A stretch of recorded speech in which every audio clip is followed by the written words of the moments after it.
Hey y'all, and welcome back to the channel. So as you can see, I'm doing water changes.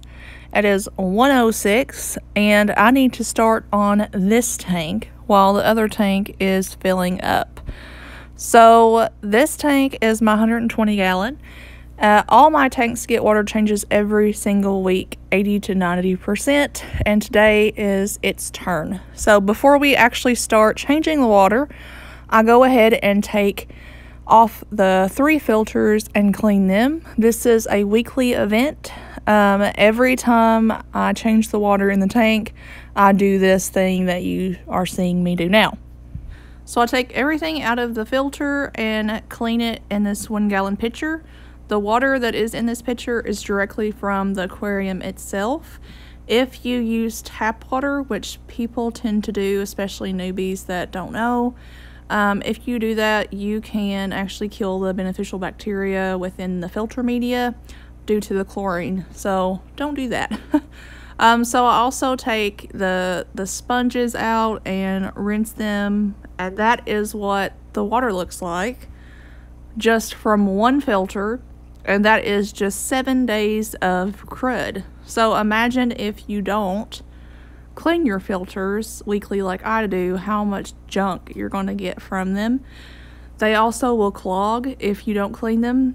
All my tanks run on AquaClear 70s, and if you look here, that is a clean filter basket. If you don't clean them, they will clog, and that will cause your filter to overflow and lots of water to go on your floor.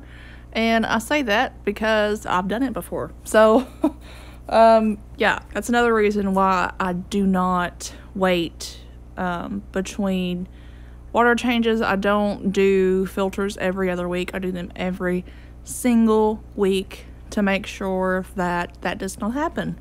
And it also helps keep the tank clean, which I get a lot of questions about, you know, how do I keep all these tanks so clean? And this is part of it. It's not that, you know, they magically stay this way. It requires a lot of time and a lot of effort on my part to keep them this way, because a lot of people see them.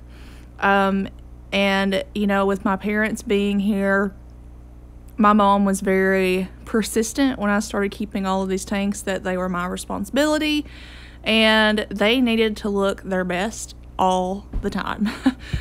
Because when she does have people over, you know, they want to see the aquariums and they need to look their best all the time. So they do.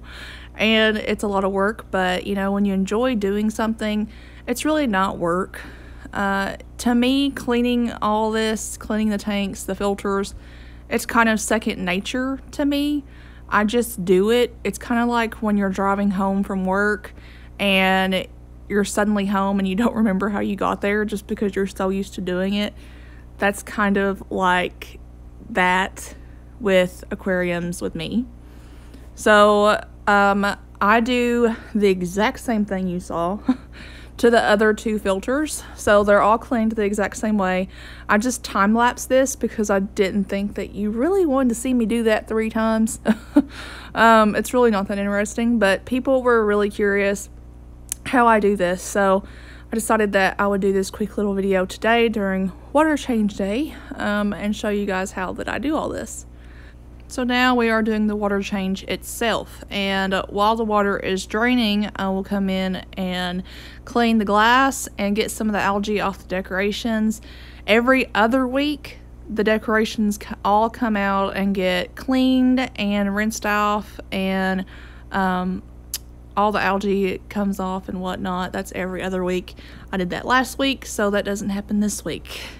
So then the water goes back in, I add my prime, and I start my filters again.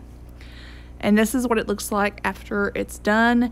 It's still a bit foggy and there's some bubbles left over from the water change, but it all in all took me 1 hour and 10 minutes to do this start to finish, so it's really not very long considering how big of a tank that it is.